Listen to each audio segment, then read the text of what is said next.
I have a friend na meron din Chery. Sinuggest sa akin yung Chery. And so, nung time na nag-test drive kami, pumunta kami dun sa Chery. One of the best na experience talaga namin nung tinest drive namin because of the comfort.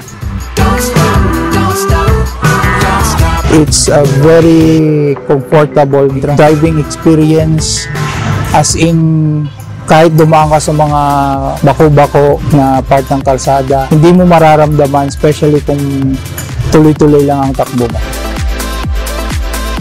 Maganda yung pag-aasikaso nila sa iyo pagdating mo pa lang, wini-welcome ka na. Overall, yung after sales, wala akong problema. Wala akong na-encounter na problem with them.